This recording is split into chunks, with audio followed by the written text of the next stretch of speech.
30. 30, cara. 30, cara. 30, cara. For today's sponsor we have GVG Mall, where you can acquire your Windows 10 Home serial key for only $16, and using my SKEG discount code will get you 20% off, making it only $11. After the payment you'll receive the key in your account, and after getting it you simply need to introduce it in your Windows settings and BAM! You have an activated system. Hello guys, Ancient Gameplays, I'm Fabio Pisco, and welcome to my channel. Recently, reviewers all across the internet have been saying that the RX 6600 XT is not worth buying and it doesn't perform well, blah blah blah blah blah blah blah blah. But is it true? Are they showing you the full picture? Well, for the most of them, not really. And this is why I bring you today's video with the VEGA 56 versus the versus the RX 5700 XT versus the RX 6600 XT. As always, the results are stock, overclocked / undervolt, and overclocked / undervolt plus SAM. And you had 1080p, 1440p, and 4K results, stock, overclock, and overclock plus SAM. So I can actually show you the full picture, because there are some cards that gain almost nothing from overclocking and undervolting, but believe me guys, the RX 6600 XT is not that case. You can get a lot from it, from overclocking and undervolting and from smart access memory, so that's why they don't show you the full picture. And well, without any further delays, don't forget to like, subscribe and share this video, because that really means a lot to me and that really helps a lot the channel.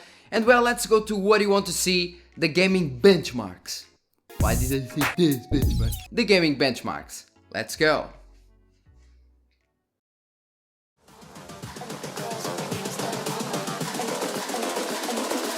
I think the girls with their nails done now.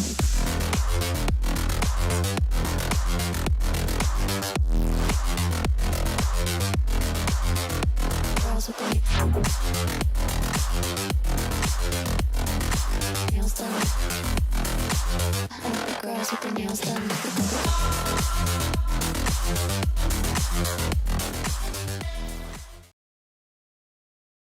Hole hidden behind that poster that leads to the real world. We all feel safe in that room.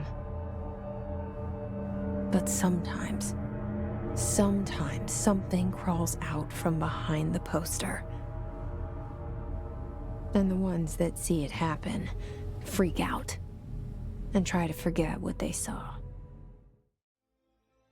Today's first game is Remedy's Control, using the X12 and high settings, which are the max ones apart from ray tracing. As for the results, we have already some interesting ones. At 1080p we have the 6600 XT already getting ahead of the 5700 XT, even at stock settings, and once we push things with OC/UV and SAM, the difference ramps up to 18 average FPS, which is great for a GPU consuming only 150 watts. At 1440p, due to the limited bandwidth, the 5700 XT gets higher results than the stock 6600 XT, still losing after OC/UV and SAM. At 4K, the 5700 XT gets really close to the maximum possible numbers on the 6600 XT, but still behind it by a bit. Interesting results overall.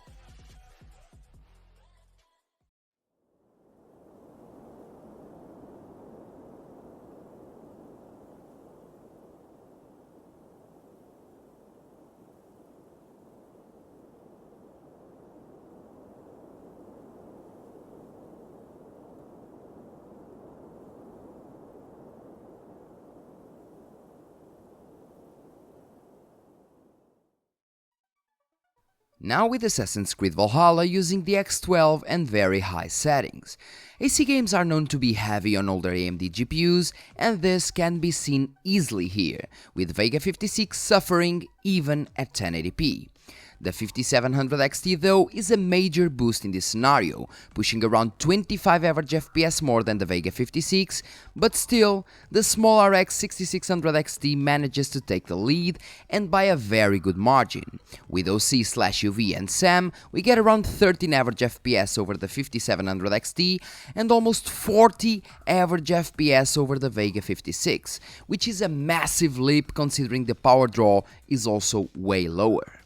At 1440p and 4K, the differences get smaller, with the 6600 XT still pushing more FPS at 1440p, but losing to the 5700 XT at 4K.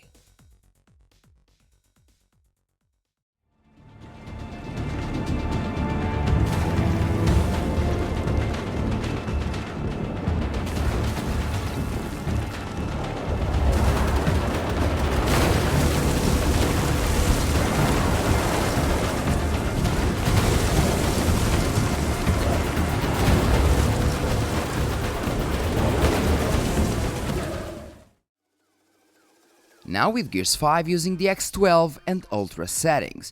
This is another game where VEGA 56 suffers, but in this case suffers more at lower resolutions like 1080p, having almost the same FPS at 1440p. Interesting. The 6600 XT still reigns at 1080p by a fair margin, and even at 1440p the 5700 XT can't even reach the stock 6600 XT level, and it is only at 4K that the results are even. And when I say even, I mean even. I even tested this benchmark several times so I could be sure that there was no FPS limiters or something like that, since the results are virtually the same apart from the VEGA 56 ones, of course. But yeah, it is what it is.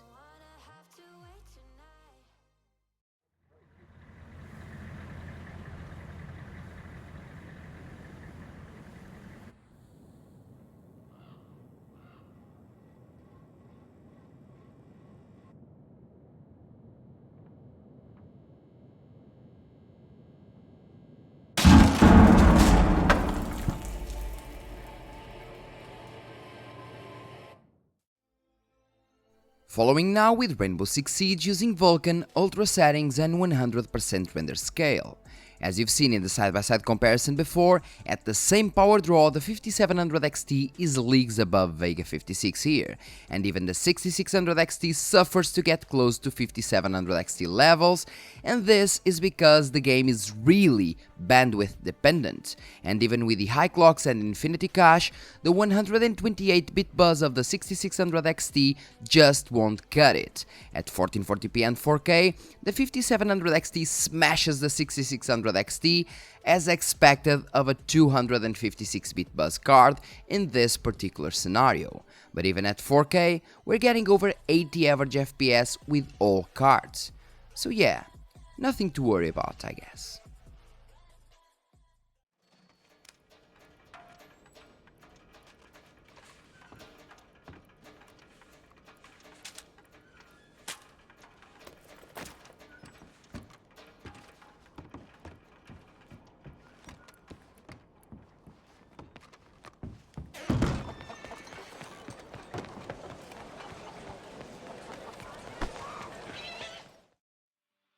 Now with one of the best games I've ever played, Red Dead Redemption 2, using Vulkan API and high settings. In here we have a really interesting scenario. Usually the minimums on this benchmark are horrible when using AMD cards, but as you can see, once we activate SAM the minimums have a huge increase, making the game way smoother than before for AMD users, and that is nothing but a win. In terms of average FPS, VEGA 56 still manages to handle itself at 1080p, but the other cards are just much faster. With the 6600 XT almost 20 average FPS more than the 5700 XT when using SAM, and even at 1440p, the 6600 XT takes a comfortable lead in this game. It is only at 4K that the 5700 XT manages to surpass the stock 6600 XT results, being left behind once again when using OC/UV and SAM. Let's move on. Father would kill me if he finds out I went up with you. Twice if he learns we've been to a Hansa off-limit zone. Metro Exodus is another very good game. I personally don't usually like shooters, and I love this one. As for the tests, we're using the X12, ultra settings with tessellation and hairworks on. In this game, SAM makes absolutely no difference, and at 1080p the 5700 XT is already pretty close to the 6600 XT, more than in any other game till now. At 1440p and 4K, the 5700 XT easily matches the average FPS numbers and actually has higher 1% lows than with the 6600 XT.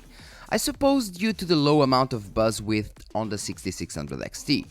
Overall, great results for all cards, and even the VEGA 56 can play this game decently at 1440p.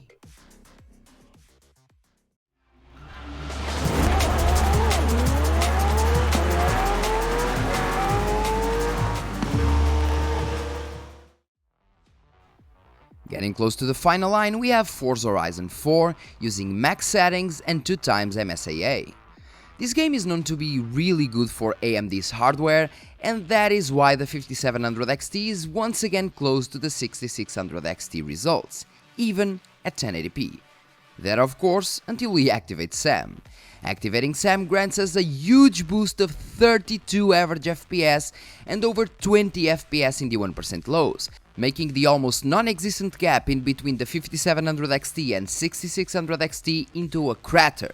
At 1440p the results are the same, with the 6600 XT getting a huge boost from using SAM, and it is only at 4K that the results get really close, still with the 6600 XT being in advantage in terms of overall experience. Can always look for another shop where they won't ask a lone nomad why he's hugging the border. That's fine. Step aside. The last game tested today is Cyberpunk 2077 in the Nomad beginning, using custom settings that are basically a mix of high and medium. In this game we can see once again how the older VEGA 56 suffers, and suffers hard. At 1080p it barely reaches 60 average FPS, while the 5700 XT sits comfortably at over 80.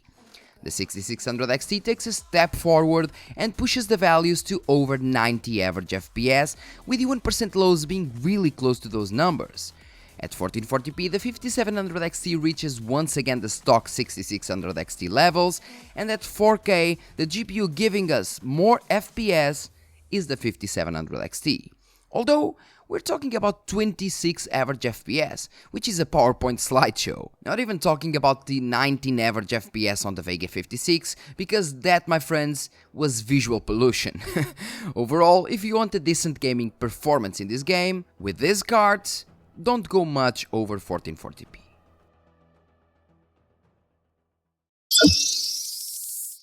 So guys, concluding, well, is it worth to buy the RX 6600 XT or not? Let's start with this. Is it worth it? Yes. Because apart from this card being the one of the cards that is actually close to the MSRP price, so the MSRP, I think it's like a little below $400, and you can get some, for example, in some European countries like Portugal, you can get some for, let's say, 400 euros, 440 euros. In the release day, we actually had some for 390 euros. So yeah, it's basically the card closest to the MSRP in most countries. For example, in most countries, the RTX 3060, which is its competitor in terms of price and performance, costs like 100 euros more, or even more than that, up to 200 euros more. And in most scenarios it is slower, so it is just a bit faster because it has DLSS and we have FSR on AMD, so it doesn't matter, but mostly on the ray tracing ability. So if we're talking about ray tracing, the 3060 is better.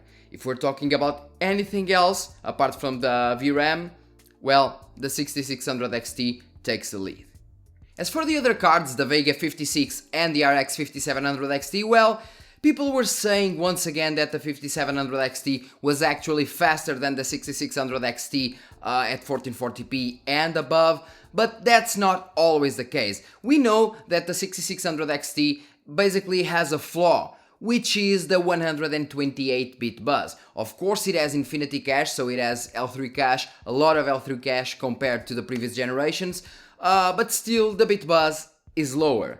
So in some scenarios, mostly in higher resolutions, it will fall behind the 5700 XT, just in some scenarios. In most games, if you overclock and undervolt and use smart access memory, you will still have higher performance, or at least equal performance, even at 4K, and at 1440p or maybe 1440p ultra wide, you'll always have higher performance with the 6600 XT.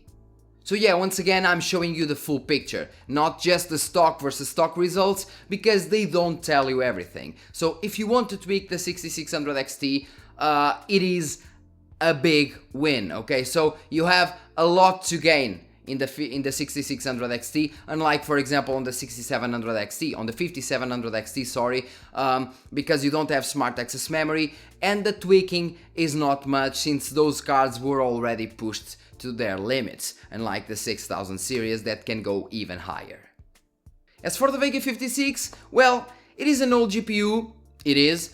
It consumes a lot more power than the other GPUs in the same scenarios usually, and it performs way worse. So if you have a VEGA 56, upgrading to the 6600 XT is not a bad idea. Actually, you'll have a pretty good performance gain, and you'll have way lower consumption, way lower power consumption. So it's a win-win situation. If you have the money to do it, just do it. Or if you go anything, or if you want something faster, that's what I meant. If you want something even faster, then wait and go to at least to the 6700 XT, okay?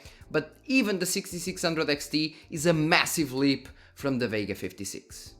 So guys, thanks a lot for watching. Don't forget to like, subscribe and share this video. And once again, thanks a lot for watching. Leave your comment in the comment section and let me know what you think about this card, what you think about the reviewers that don't show the full picture, and mostly what you think about this video.